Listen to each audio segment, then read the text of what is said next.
But the thing about it, Lucy, you have to. Thank you for joining us for Latino Talk TV. I'm your host, Ben Mendez, and our co-host, Mr. Javier Perez and Mr. Chris Ochoa. He leaves for LA and he thinks he can open his mouth and talk anytime he wants. Start talking. Try to tell him what to do and he just doesn't listen. God, Javier. Javier went to Hollywood, just FYI. And so, I don't know, did his head get a little bigger? Or? Hey man, when the producers at Hulu came after me and wanted me to audition for Boss Hogg on the Latinos Dukes of Hazzard. Well, I said, I said, okay, I could be Boss Hogg. Well, tell us a little bit about what you saw over there. It was a great experience, man. I went, of course, supporting Valdemar Rodriguez, who was up for the Imagen Award Best Director for his picture in Search of the American Dream. He did it was a great experience for him, and walking into the event center. I think it was the Deborah something. I can't remember exactly what it was. Beautiful place right in downtown LA. We're walking in there, and we stopped to take a picture, and I'm taking the picture and go, hey, let me take the picture for you. Get in the picture. Pepe Serna. Oh, Pepe. Pepe Serna, if you guys, he was a great actor, Latino actor, but he's most remembered for the shower scene in Scarface. Oh, he's the guy that gets the chainsaw, in Scarface, and so he took our picture, and I'd met him once before, and he remembered me, and we met some great people there. Isai Morales, of course, which is an NHPO Leadership Institute. He's an NHPO LI member. He was there also. Edward James Olmos. Rita Moreno was there. America. We didn't get a chance to get too close to her, but actually, Virgie. Hopefully, we'll have some clips next week. I heard she was working the red carpet, Virgie right? was working the red carpet, and let me tell you, Virgie did a fantastic job working that carpet. She just attracted those stars. Just came straight to her. She did a fantastic job. Well, she was dressed the part, right? Oh, of course. She's not. She's always dressed to the nines. So. And it was a red carpet affair prior to the event and everything. Yeah. Man, that's so awesome. let's talk about Valdemar Rodriguez, because that's the whole purpose of you going to Hollywood. Right. So it's the Imagen the Imagen Foundation awards, Hispanic directors and actors. Right. Okay. Promoting Hispanic-made movies and the industry. So basically, he was a nominee. He was nominated for Best Director. Yes, he was. And the winner of that category was actually the director for Spare Parts. Exactly, and that was the big money film. That was starring George Lopez, right? Yes. I still have yet to see the movie, but I hear good things about it. It was a great movie. Nice. McFarlane's another great movie. McFarlane won Best Picture. Was that the one with the track coach? Yeah. Yes. Oh man, that looked like a great movie too. I did see that one. That was a fantastic movie. But it was a great event. So obviously Valdemar didn't win. He didn't win. Yeah, but he made some connections. Absolutely. Wow. And obviously the homegrown connections. That's great news for Valdemar, because he can bring those connections to Houston. Exactly. And use those hopefully for another movie. Oh, absolutely. Valde. I don't know if the city has. I'm sure they have a film commission, but Valdemar needs to be on that committee, because his star is on the rise, as a matter of fact. So I don't know how long we're going to have him. Much longer we're going to have him in Houston, because his star is on the rise. But he's doing a fantastic job. He has such a great heart and such a great individual. It was a lot of fun. Speaking of stars, what famous stars did you stop and take a picture of? Well, on the Hollywood Walk of Fame. Art thought he saw Eva Mendes. Oh, wow. Oh, boy. I'm talking about the stars, man. The stars on the floor, the ones on the floor. Rosalind Sanchez was there. Rosalind Sanchez was there. Let me just say, we also have Miss Elena Rivers joining us. She's a radio, what am I saying? A radio talk show host. But we'll get back to her in a minute. So I want to say this. You're starstruck, obviously, when you see. Not me, baby. I told him. Of course not you. Now let me tell you what I told him. I told all our group. There was about 6, 7 of us. I said, "Hey, so you walk in like you own this place. That's right. Yeah. You don't ask for nothing. You demand." I said, "You got to," and especially Virgie, who was on the red carpet. Virgie, you're here to do a job.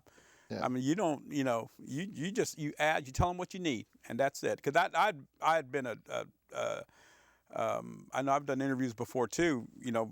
Way back in time for Texas Hispanic Magazine. So I said, man, you walk in there. Act like you belong there, Exactly. man. Act like you've been there Absolutely. before. Mhm. So and I did it, man. It was great. That is amazing. It was great. So let's talk about something that hit home just recently. On Friday, we had a Harris County deputy that was shot. Oh man, that's a tragedy. Killed, actually shot probably close to 15 times. Yeah, that's what they're saying. Yeah, and that's unfortunate. He was blindsided. From behind, he was shot at a gas station. Ambushed, basically, by one gentleman.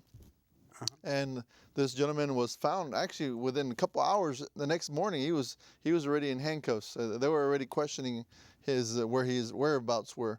Now, I will tell you, thanks to a tip that led to the person being caught right away.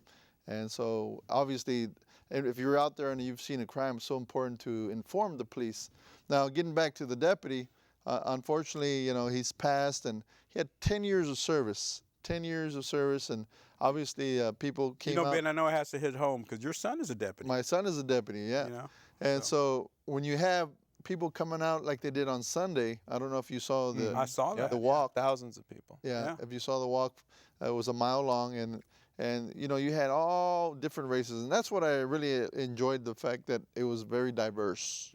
You had black, brown, white, Asian, et cetera, et cetera. Now, if we could only show that in other areas, versus always talking about one race, whether it be Chicano power, black power, white power, I mean, that needs to go. Yeah, we're a very diverse country, a very diverse city. We need to be talking more about... We need to rally around each other when the time comes. Exactly. Absolutely.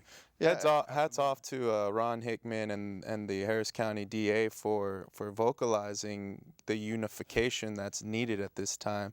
I think it was Ron who mentioned, Black Lives Matter, White Lives Matter. Let's just drop the whole pre-emphasis and just say all lives matter, and that's really important. I think that hit home with a lot of residents, and that's part of why you see so much of the community coming together.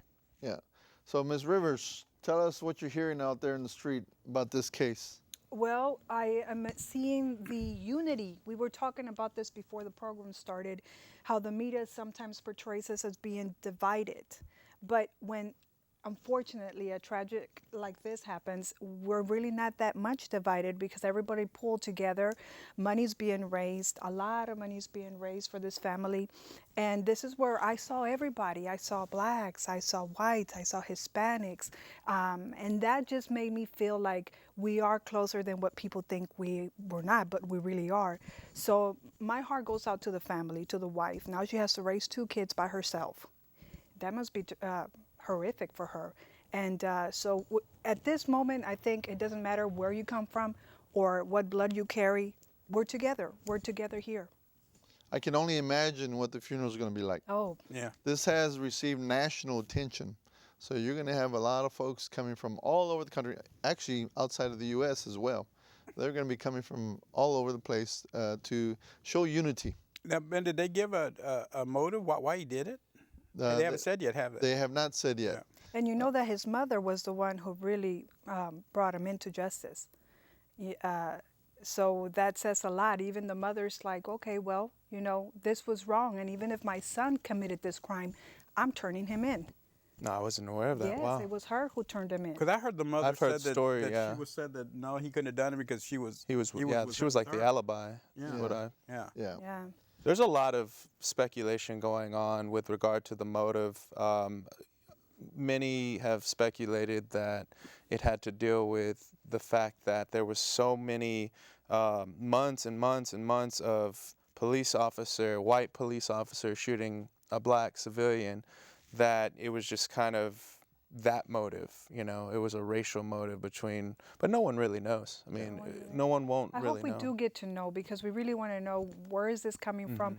the more we talk about it, especially at home with our children, our young kids, when they're watching TV, they don't know what's going on. It's a culture that we're starting to build, and we're starting to educate our kids about what's going on. So the more we talk about it, the more we can actually ventilate our feelings out, and hopefully we find a solution to these problems, because this doesn't make any sense. I mean, do you remember the years where it was, the gangsters, this gangster on this side against these gangsters? It's not gangsters anymore. It's just normal people just thinking that my race is, it's more than yours, and that's not how it's supposed to be.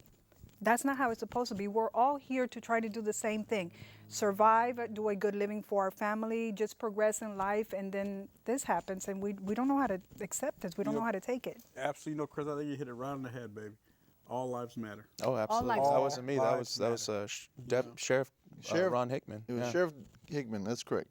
Let's talk about some more issues related to police brutality and police. Actually, just recently, we've had a couple of people that were shot by a police officer. So let me turn the pendulum a little bit. Okay. Now, there's bad apples in the police force. There might be a small quantity of bad apples still there, and they make everybody else look bad on the police force. Now, unfortunately, there's a lot of cases that nobody hears about because there's no cameras, there's nobody seeing or witnessing what's going on. This keeps coming up over and over again where somebody, whether they got beaten up by the police or shot at by the police, but we also have to remember that sometimes these police officers, they only have a few seconds to decide what they're going to do. Yeah. So we're going to continue to have this in the spotlight.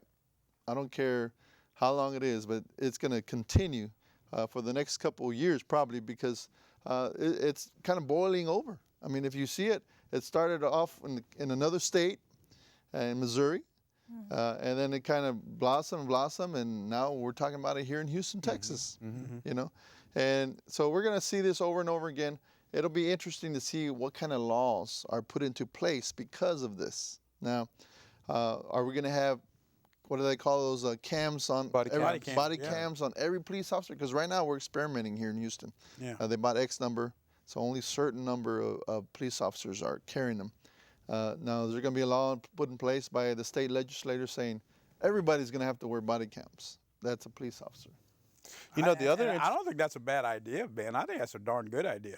Oh yeah, document it. It definitely puts a perspective that we would have never seen with the body camera being worn on an officer and a peace officer.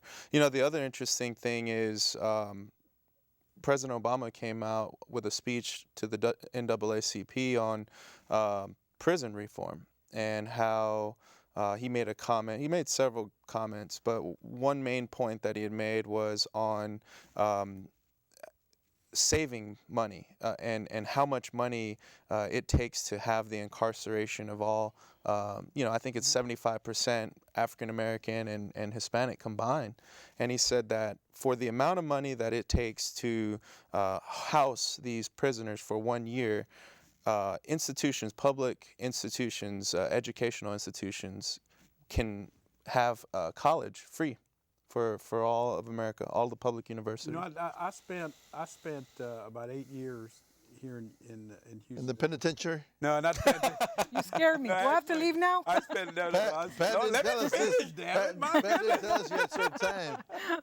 No, Clarify, I please. was director of Salvation Army Boys and Girls Clubs for about 8 years, and so I know a lot of the figures. And back then, when I was there, our program we could keep a kid in the program for $6,000, or you keep him in jail as a teenager and adult for $66,000. Mm-hmm. I said, that's a hell of a difference, and and it's sad that the good youth programs like the Boys and Girls Clubs of America, they're the ones that always take the hit first.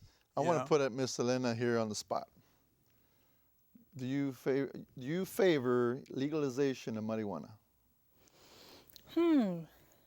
Is this when I was in college? Let's preface this. If you're running for political office, you might not want to answer that. Actually, Lou, Right? Actually, Exactly. we're talking right now. I got one happen to have. Right. Do you favor? I don't know how I feel about that, because it has two sides. It has two sides.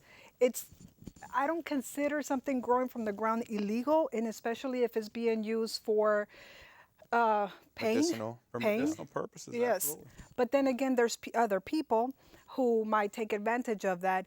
I would, if I have to choose, I would be in favor of legalizing it more than not. Good answer. Is that a good answer? How about I'd be you, all for Chris? legal. Well, I lost a grandmother to pancreatic cancer, and around that time, I was looking at different alternatives, herbal medication, medicinal, purposes, holistic medication, and I came across several YouTube videos that talked about cannabis oil and how cannabis oil, which is the derivative of, the marijuana plant, how if you can extract the cannabis oil and create these, I guess it's just cannabis oil, and it has cannabinoids inside of it. And if you inject it, there was a story on YouTube of how this baby had brain cancer, and the chemotherapy from the hospital was killing him, and he didn't want to eat at all. And the parents, really the father, took it upon himself to do some of this research and found that there was access to getting cannabis oil. And so he had not by the doctor's order at all, but he had started injecting his baby boy with cannabis oil, giving him cannabis injections, and the cannabinoids went to work, and they started replicating good cells and isolating the bad cells and getting rid of those bad cells, and he survived stage 4 brain cancer. And there were several other stories. So in the same sense, I think you can have a good use for marijuana, specifically cannabis oil, when it comes to medicating cancer and other things. And I know even Governor Abbott had legalized cannabis oil for, I believe it was narcolepsy or something around there. So, I mean, you see Texas kind of introducing that. Even the House, there was a couple of years ago, or maybe even as recent as this year, that there was a House Legislative Committee that passed the first bill that would be introduced to the House on the legalization of marijuana for recreational use. Ben, do you think that because we were a more of a conservative country, we are starting to be a little bit more liberal, and now we're shifting to other things such as the topics we're talking about? Do you think that maybe we're changing, we're shifting, and we're becoming more liberal? It's about the mighty dollar. Oh, it's about the money. Okay. Okay. Keep in mind how much it costs to incarcerate people that have drug convictions. Good point. Yeah, You know, absolutely. Good point. You have over half of the inmates have drug convictions. Okay. So if you get rid of half the population in prisons, obviously you save money. Now, a lot of people don't realize you have to build a lot of prisons to house all the prisoners that we have. We, here in Harris County, we ship our prisoners out of state. Absolutely. True. Out of state for them to take care of our prisoners. That's unfortunate. Yeah, I think it was 25% of all the world's prisoners reside in the United States. And I'm sure Texas has its fair share. And it is all about the money, Ben. I think California, Colorado, Washington, those states are good states to give a benchmark as to what type of tax revenues are coming in from the legalization of marijuana. Me and Chris, we're planning a road trip to Colorado, right, Chris? Well, I already said I want to be the first business owner to own a marijuana shop here in Houston. When you have a customer. Well, I will tell you this: it's not something that is far-fetched from happening, and I think, don't think so. at a certain point in time, there will be political people that'll run candidates on this legalization. You started seeing it way back a few years ago, and now it's really bringing in, especially because of the liberal comment you made. We are turning more liberal as a state, I feel, because of the conservatives. And I don't think it's really so much liberal as we're finally kind of getting a little wiser in what exactly we're actually trying to prohibit here, and it's a matter of money, Ben, like you were saying earlier. I mean, this has become... Yeah, I do come up with some good things every once in a while. Ben, you do, absolutely. And that's great because, this is one of the biggest businesses out there. I'll tell you where you're going to get... There are so many other industries that... Can you name a lot of industries that are burgeoning, that busting at the seams, like prisons? You know, and you got all these private contractors that are out there running these prisons and all. Man, I tell you one thing, they're right behind the law and order candidates. Don't forget, there's another business right when you get out of prison, for those that can't find jobs because they have a criminal record. Absolutely.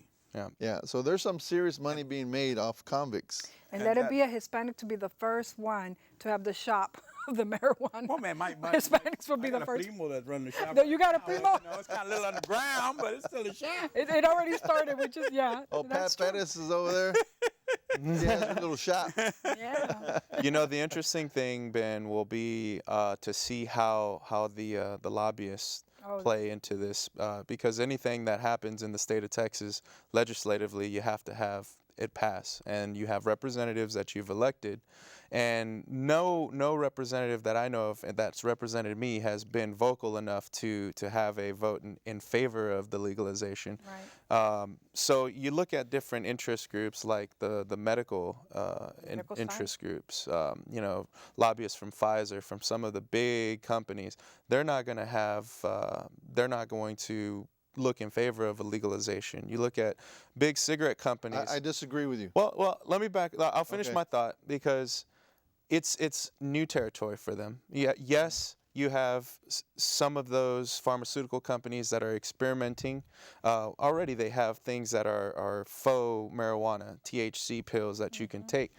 Same thing with the big cigarette companies. In fact, back when I was in college, I had a friend that worked for Philip Morris, and he said, right now, they are doing cigarettes that have marijuana in them, and they've patented them, and they're ready to release for market. And so they can capture all of that market share. The problem is when you make a drastic change and say, hey, we are in favor, we're a state that does legalize marijuana, it's an open market share, and so they have a potential to lose some market share. But remember that Texas is very conservative, and if just the other day I saw in the news that there was a group of people that were trying to petition to make Texas completely apart from the United States.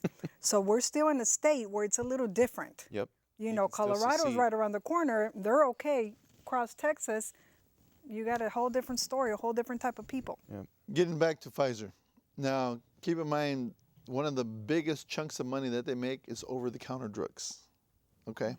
So if you can imagine buying a pill that is marijuana-based, if you will, the pain reliever, I bet you that would sell pretty quickly. Well, I will tell you, it won't just be Pfizer doing it, because we went to Denver, and by the way, I did not smoke or anything like that. But you know, I wanted to smoke, but he wanted to. But he wanted to. Here's the real truth, America. I'm just kidding.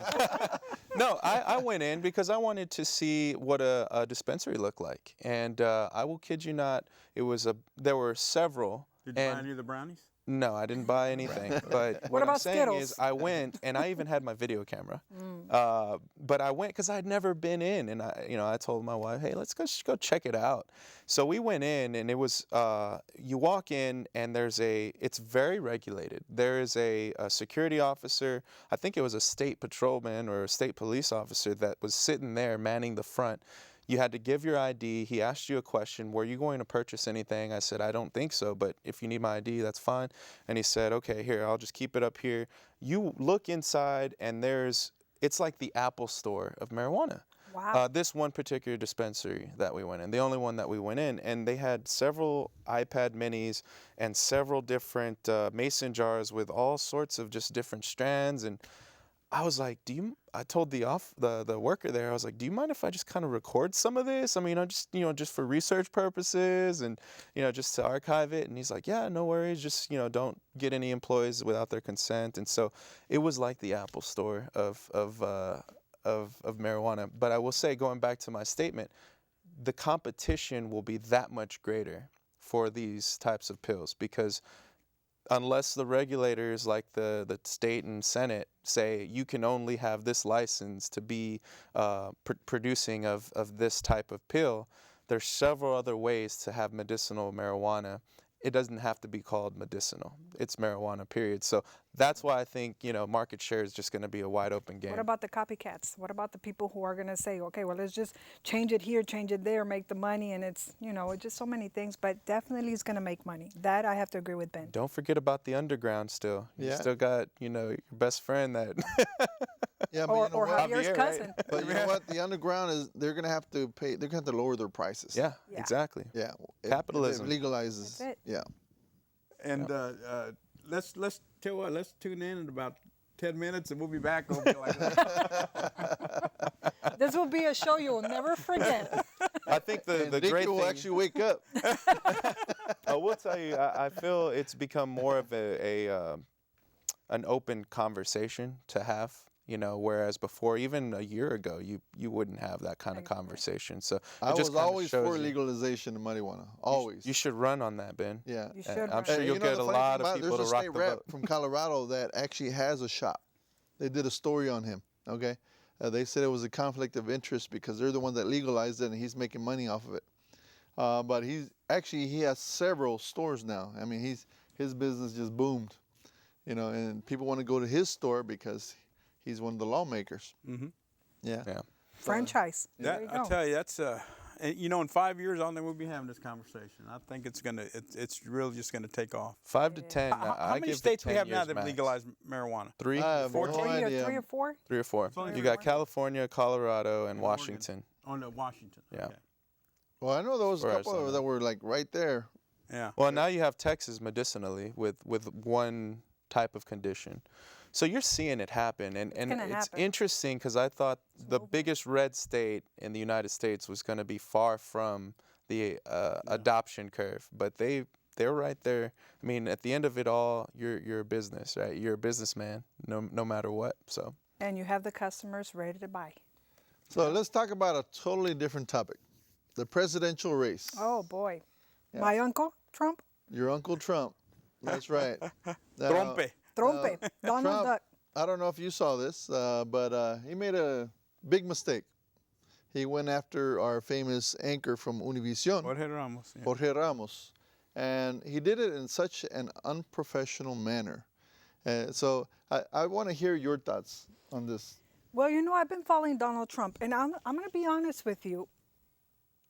I don't dislike him. I just don't like the way he says things. And you got to remember, he's a businessman. He's just coming into politics. In politics, you're trained to calm down. You're for the people. He doesn't have that filter. So he's going to say as he speaks, and then later he's going to be like, okay, I should have said it this way. But I like his bravery, if you could say. I didn't like the way he handled Jorge Ramos, because Jorge Ramos, we all know, is just like Anderson Cooper. Well, Luz, I tell you one thing. That filter's called arrogance. And that we got. He has a lot of money to back it up, too. That's right. First comes the money, then comes the power. Yeah. And he has a lot of power. Yeah. And I tell you one thing, man. People like that scare me. They really do. People like that scare me because, first he comes off saying that anchor babies. He thinks that they could all be deported or that they're not citizens. it's unconstitutional for him to think that. Totally unconstitutional. His legal experts are telling him that they could be deported because the 13th Amendment doesn't count for them. I said no, I'm sorry, the 14th Amendment. 14th. I said, come on, give me a break, dude. That was settled long ago. But Javier, let me ask you this. Let's talk about Laredo, okay? Let's say that a woman has permission to cross over to shop or for whatever. How do you, honestly, let's be honest here, because I agree with what you're saying, but let's just play devil's advocate for a second.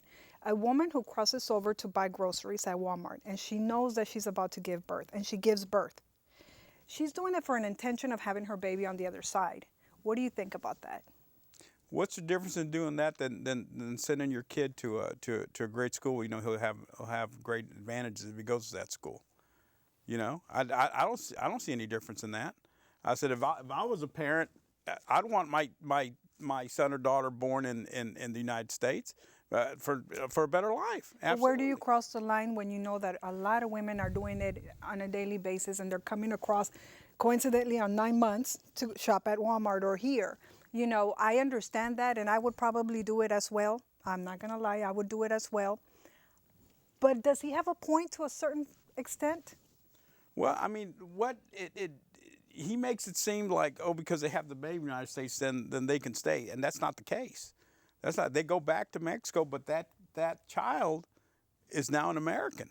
You know, he's an American, and as his life progresses, his life is going to be easier because of that citizenship.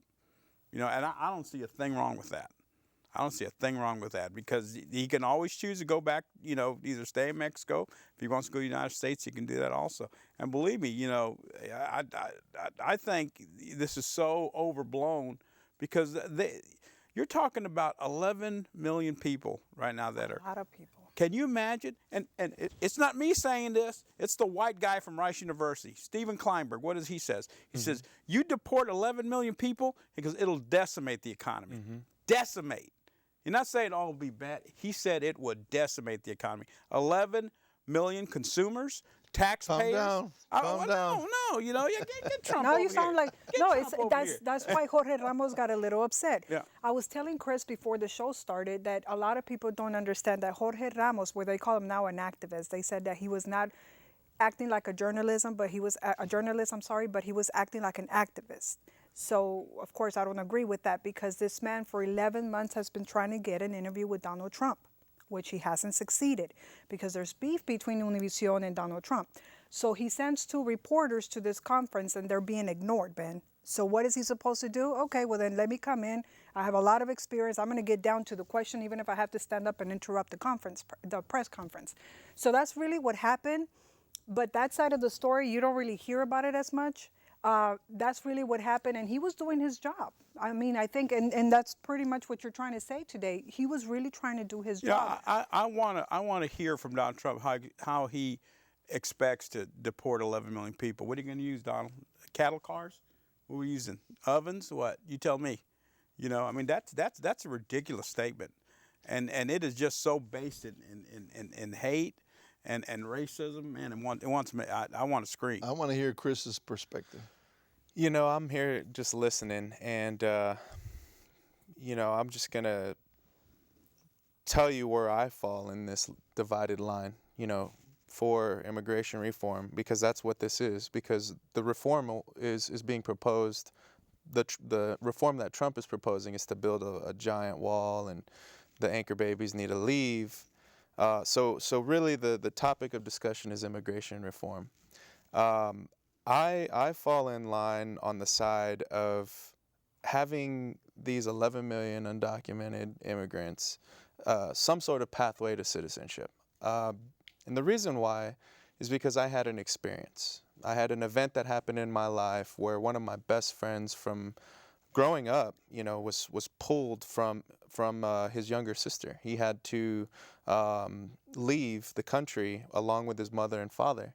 It was a family of 4, and the older brother, the mother, and the father had to leave. They left. They left to Guatemala. The immigration people came and locked them up for a couple of days, and they ended up leaving. The daughter got to stay, but it split families. And that's one thing Trump is talking about not doing. He's talking about the anchor babies being able to be with their family. But, you know, that's a whole other deal, because how are you going to find housing? What role does the government play on all of that? But going back to my experience, I feel that really the underlying issue is public sentiment, because my experience is of that pro path to citizenship, because it affected me. Yet you have some Americans that don't have any relations with any immigrants or have had any adverse effect from something like that happen to them. And so the perspective is different. The thing that concerns me the most is how racially driven a lot of this is. And I don't think that Trump is really the one to cause it. I just think the perception, the public perception based on experiences that they've had in life, that's what's drawing all of this cynicism.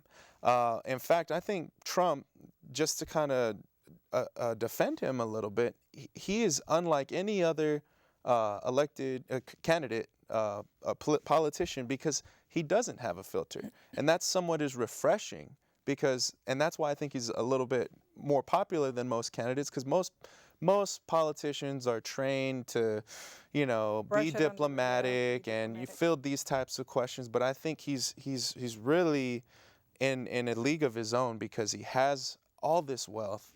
He has whatever his opinion is, and I think that's refreshing to the American people. The downside is, I think his ideas, some of them, building a wall, that just economically is impossible. So I think a lot of it has to do with this debate going on back and forth, and it really isn't going to solve anything, because at the end of the day, you're going to vote your conscience. You're going to vote your sentiment, how you feel about it. And so what I think Trump is doing is he's distancing himself from the rest of the candidates, and he very well may be the Republican candidate nominee. And then you've got Hillary Clinton, who's the absolute surefire standout. So in the end of it, you're going to have the lady and the Trump. The Lady and the Trump. I don't think. I like seriously that. don't think Trump is going to make it. No, he won't. Well, I don't think he'll if make he it. doesn't get the nominee, Yeah. he's already said he might run independent. Because he has a bullseye. Even the Republican Party has a bullseye on him. Okay? So they're not going to let it happen. Now, I will tell you that I was impressed with Ben Carson, who's also a Republican, Neurosurgeon. the neurosurgeon. I was very impressed too. with him. He spoke very eloquently. I really liked the fact that he had a little humor, you know, and Smart man. smart man, exactly. And so I see his numbers going up in the polls. That's It'd be kind of interesting to see how he does at the end. Well, you know, for Donald Trump, all I want to say is that this 11 million, Javier, that you were talking about, and Chris, you were mentioning as well. I was, what was it, 35 years ago, one of the 11 million, because we were here from South America, here in the United States, through the water and everything. I was 5 years old, and we were living in fear. And then Ronald Reagan, when he did when he allowed it, we became legal here. I went to school. I had no more fear, and here I am today. I'm a business owner. I have a degree in psychology, a master's in psychology. I'm a radio host. I have a nonprofit, and I was one of the 11 million. So how could you say that? And by the way, my uncle, who had me on his shoulders crossing the border, he wasn't a rapist. Yeah. You know, he wasn't a rapist. My other uncle wasn't either. Our family is not rapists. We don't sell drugs, even though we're Colombians. I know that's hard to believe, but we're from Colombia. We don't sell drugs. Those And here we are- stereotypes. I No, none swear. of that. None of that. And here I am, a business owner. Here I am, a part of the Hispanic Women in Leadership Organization as one of the directors, and I'm totally the opposite of what he's talking about. So how could you say 11 million people have to go? And you're just the because? majority. You're the majority of the vast majority of people are hardworking, Yes. tax-paying, Thanks- consuming Yes, absolutely. residents of this country. Absolutely. Thanks to Ronald Reagan at the time. Thanks to him. One thing's for sure, you know, the dialogue back and forth has really brought this out in the open. It kind of on the tail end of the last election was talked about, and you know, Obama did talk about the reform happening, which was a promise that he had made to get that Latino vote. Now more than ever, it's at the forefront of the debates and of the election as an issue. And to me, that's important because when you look at the numbers, they're staggering. You know, Latinos don't vote. And so the hopes is that with all of this discussion, we're going to bring, even locally, you know, Hispanics, Latinos to the polls to vote and exercise their right. So I think Donald Trump did us a favor. Yeah. I think he did us a favor by doing this. It brought us conscious. You know, when we sit at the dinner table now, we're talking about who's going to register to vote and who's going to vote this time and who's going to make sure that grandma votes. This is a time that, you know, I thank him for that. So he has brought a lot of good because he has led us to think about really where we're at, where we're going. We're what, 46% Latinos here? We're the second state to California. So in 2030, we're going to be the majority. So if we're not talking about it today, how are we going to get our generation ready for tomorrow? Yeah. So I think he did us a favor. So let's talk about another race, the mayor's race here in Okay. Houston, Yep. Texas. Good transition. That's a good one. That's a good Adrian one. Garcia is running, obviously. It's we have Sylvester Turner, who's state rep. Ben Hall is a businessman, attorney. We have Mr. McVeigh. He's a businessman. Stephen Costello, he's an engineer / councilman. And then we have Mr. Bill King. He's a former mayor of Kemah and an entrepreneur. He's big time money. Now, everybody has money except, Chris Bell. Everybody has money in their campaign except for Chris Bell and Mr. McVeigh. Mm-hmm. So it'd be interesting to see what happens as a result of all this money. They used to say back in the day, this is about 10 years ago, if you had $1 million for your campaign, you were going to be at the top. Mm-hmm. Now we're looking at $4 million. Wow. $4 million to actually have a successful mayor's campaign. Yeah, I can tell you the majority of the people have already surpassed 2 million. Okay. Adrian had 1.8 million, and he did that within 30 days. Yep. 30 days. Yep. Was he the front runner on that reporting? No, Costello was. Costello was. Costello raised, I believe, 1.9 million. 1.9 million is a lot of money. You could get the facts here. I'd Yeah. love to see what Turner and And Hall Turner had or like whatever went 1.7 million. And Ben Hall had like 1.4, 1.5 million. But a lot of that was his own money. So getting back to the race, the politics right now is you have Mr. Ben Hall attacking Sylvester Turner. Mm-hmm. They are both African-American candidates.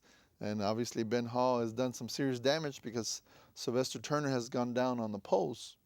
Sylvester Turner was number 1 in the polls. Mm-hmm. He's now number 3. Oh, really? Yeah. Wow. Bill King is number 2. Sylvester number 3. And I forget where the other ones rank. But just the mere fact that Sylvester went from here and he's now in 3rd place in the polls. That shows that Ben Hall did some serious damage. And that goes directly to the hero ordinance that is being pushed by Anise Parker and the gang. Now, I will tell you, that's going to hurt. That's going to hurt Sylvester big time in the polls. Yep. Because Ben Hall is making his rounds in the black churches, Mm-hmm. and he's really pushing that hero ordinance that Sylvester is supporting. Now, obviously, there's other candidates that are supporting as well, but Ben Hall has this big old target on Sylvester, and it's working. So we'll see what happens in a couple of weeks. I tell you, Ben, that's we're just scratched the surface of that story. Yeah. You know, Adrian Garcia opened his new headquarters yesterday. That's correct. We went by just to say hello, congratulate him, and the word out there was that Ben Hall and Sylvester, are going to may even cancel each other out. It may push him out of the race completely. It might even make it a runoff because they're going at it. But Ben Hall and Sylvester, didn't they try to run before?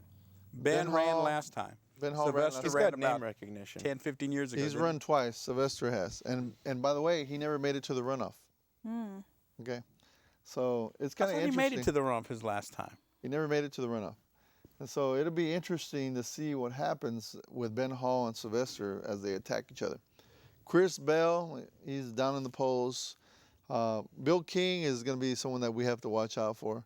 He's doing well, and he has the money behind him. In case you don't realize it, his wife or ex-wife, I'm not sure if he's still married or not, but his ex-wife or wife is the heir to Schlumberger.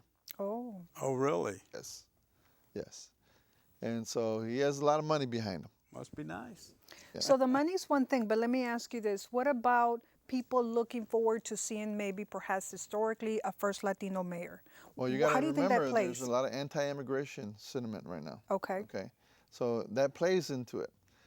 It'll be interesting since Adrian Garcia has represented countywide as a sheriff. He was able to reach over to the Republicans and get them to support him. That crossover appeal is going to be a big, big deal on this election. Okay. Because if he can garner at least a big percentage of Republicans to cross over to vote for him, he's a shoo-in. He's a shoo-in. Can he do it? I think he can. Now, you're going to be seeing after Labor Day is when the campaigns really kick off. You're going to have all the commercials. Costello, I saw one yesterday. They're often.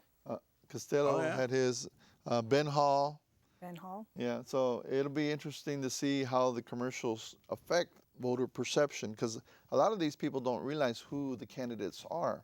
Maybe they've heard the name. Bill King's name has been out for a couple years now because he's been pushing it. Adrian Garcia's name has been out there. Obviously, he's been on a lot of TV because as a sheriff, you get a lot of TV exposure. Right. Sylvester Turner gets a little bit of exposure here and there. But if you ask the average Latino, they don't know who Sylvester Turner is. No. They have no clue.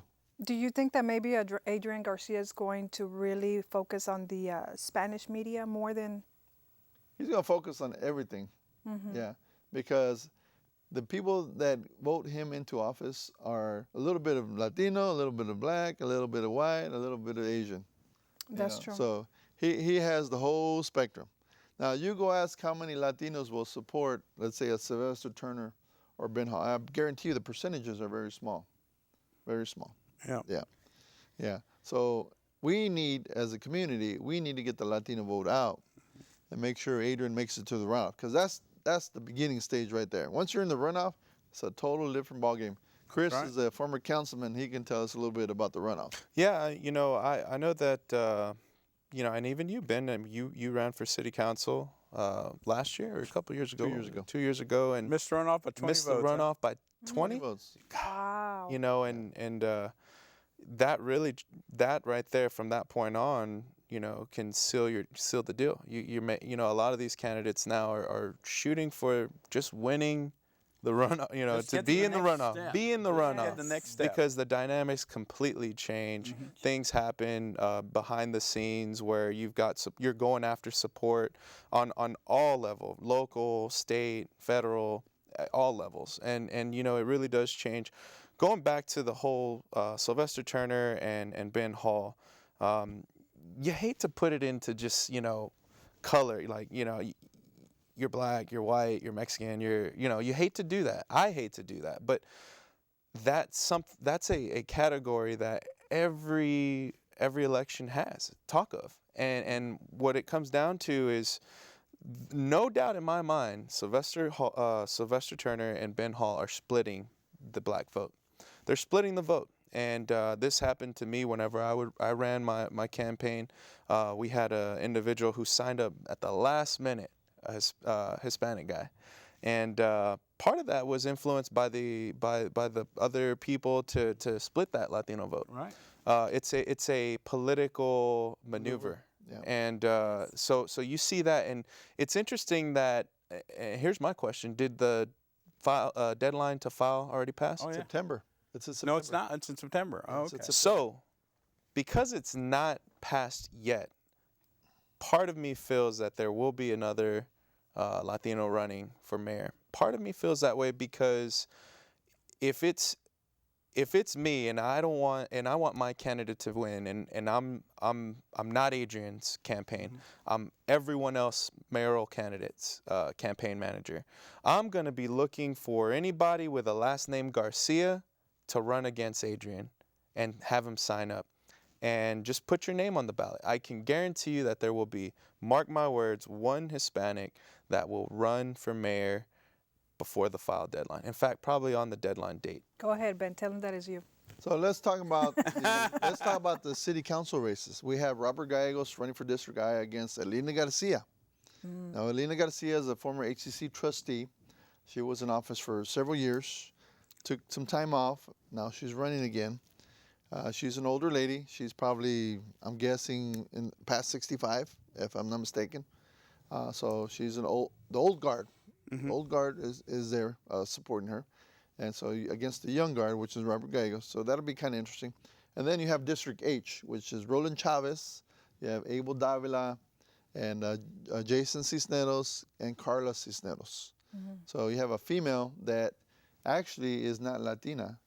She's Anglo, married to a Latino. She's married to Henry Cisneros' brother. Yeah, Tim Cisneros. So she was a former HISD board member, by the way. Okay. So she does have some name ID. So it'll be interesting. She's from the Heights. Roland is from the Heights. So it'll be interesting to see what happens in the Heights, if they vote for an Anglo or if they vote for a Latino. Okay. Now in Montrose, there's another race going on over there, and well, actually, there's several races at large. We have a couple races. So there's multiple races that are going to affect the mayor's race. Oh, wow. It's going to bring out the turnout. African American city council districts. There's a lot of people running as well. And the hero. And the hero ordinance is going to be on the ballot. Absolutely. So you're going to have the gay community. They're going to come out strong. I mean, they're going to come out strong. They are. Yeah. Now, the African American community is going to come out strong. Now, the Latino community better come out strong. Yeah. Yeah. Not to mention the Republicans are really pushing the anti-hero ordinance. I mean, you're going to see commercials coming out after the 6th of September that are going to be pushing for anti-hero. So a lot of action happening pretty soon. Yes, most definitely. Most definitely. Yeah, after September 6th, yeah, you can have a bullseye on people's backs after that. Ooh. People are going to be starting. Pressure is on. You know, inserting this one comment, this last week I was listening, like at the end of the week, I was listening to a podcast, and it was on Trump and how he's not targeting the support of Latinos, and he's blatantly not doing it. You know, he's really going on the opposite charge and trying to polarize himself to where those that are anti-Latino can, you know, vote. And I say anti-Latino, but, you know, they don't favor Latinos for whatever reason. Mm-hmm. Well, there was this person who wrote this book, and I forget what the book's name was, but she made a good point. You know, when George Bush Jr. ran, he put about, I forget the number, but he invested heavily in the Latino vote, heavily. And he ran articles, campaign, different ads, just to bolster up that Latino vote. And even at that, he was the only Republican presidential candidate that made it a point to do that. And even at that, the numbers show that out of all of the Latino votes, he got 40%. 40% of that, which was still a losing amount to have, yes, because the 60% may have gone elsewhere, you know. But, you know, the point I'm driving home here is it probably serves Donald Trump best not to try to go out, or any Republican candidate for that matter, to try to go out and get the vote for the Latino vote, because typically they side on a Democratic side. A majority of them. Now, you do have your exceptions, but... Yeah, 65%, according to recent polls, 65% of Latinos are Democrat. Mm-hmm. And you have 30% that are Republican, 5% that are independent. Mm-hmm. Yeah. And speaking of the Latino votes, I'm part of a contest currently happening. I was about to get to that. I'm sorry.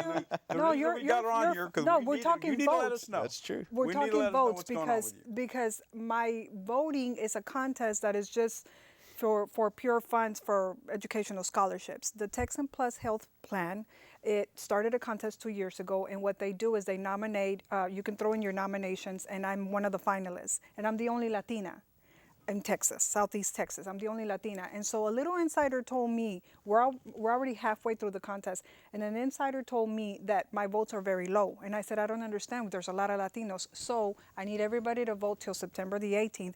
And I was even speaking on Facebook, if you cannot vote for a contest that's going to make educational scholarships, how can we vote for presidential? So the winner gets $25,000, and you're going to use it for scholarships. Exactly, for the nonprofit that I have. Okay, so let me go back to what we were talking about right now. We have a couple more minutes. I will tell you that the mayor's race, the presidential race, and all the other races that are going on, I really see some momentum in the Latino community of people actually getting engaged with the political process. So this is just a guess. Usually have about 180,000 people that vote in the mayor's race. I think we're going to have over 200,000 people vote in this race. You're going to have a significant increase because you have the African American communities being energized.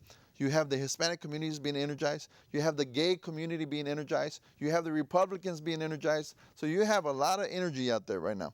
So it'll be interesting to see what happens.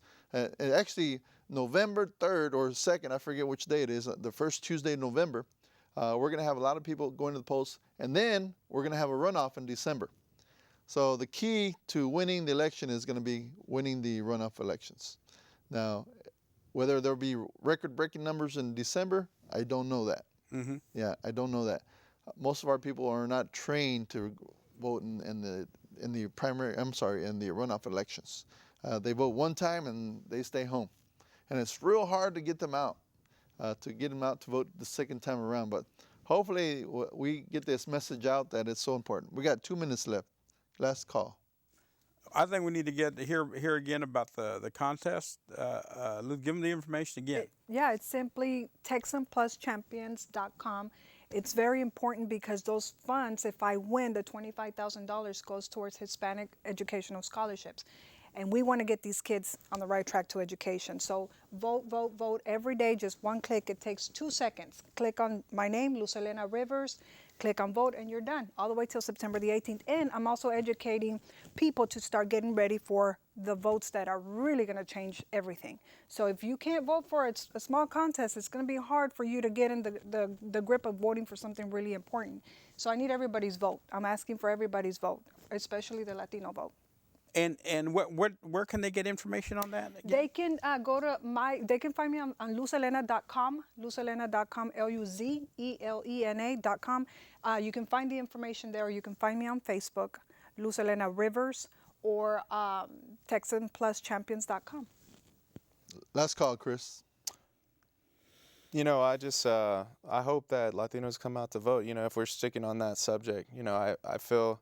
But part of me says that, you know, we're all going to be desensitized by November to everything that's been going on with Trump. And when you have things like the VMAs that are making headlines, you know, because Miley Cyrus had a nipple slip, whatever the case, and other crazy things that capture our Kanye already... West wants to run for president in 2020. That already capture our ADD mind. You know, we're always just kind of short attention span. Squirrel. I sure hope that we go out there and we vote, because... it's definitely important. We have a voice if we vote, Well, or don't complain. Well, don't forget, Thursday night, we have Dallas Cowboys versus the Oh, Houston boy. Texans. Oh, Yeah. boy. On Thursday night. Unfortunately, it's in Dallas, Texas, so it's not a home game. But maybe it's a good thing, because there might be some riots there in the stadium if it was here. So I want to thank y'all for joining us. We're here live every Monday night from 6 to 7 p.m. And you can call in. Usually there's a number on the bottom of the screen. We didn't ask for any callers today, but usually you can participate in this live call, right? We love to discuss anything related to politics.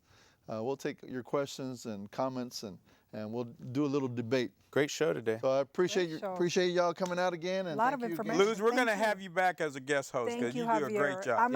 I've been asking for women here on this panel. You know, but the All only right, thing you we'll got see y'all later. to do it last minute. Bye-bye.